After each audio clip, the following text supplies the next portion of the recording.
8 months ago, I sold my old phone to a stranger from an online marketplace. We met in a grocery store parking lot. Cash, quick handshake, 30 seconds, done. I never thought about him again. Then last week, that same stranger became the #1 person opening my Instagram profile. I only caught it because I started using a tool that shows you who actually views your profile. Not who likes, not who follows, who watches. And there he was, right at the top of my list. A man I met once, for 30 seconds, in a parking lot. No profile picture, no posts, just my name sitting in his history, every single night at 11:47.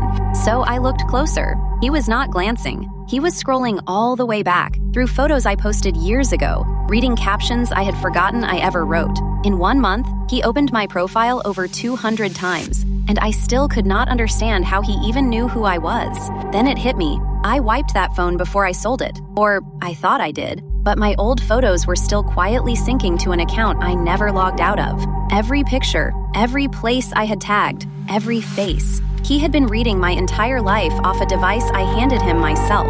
Then he started showing up. My coffee shop, a restaurant I posted once, always close enough for me to notice, never close enough for me to prove.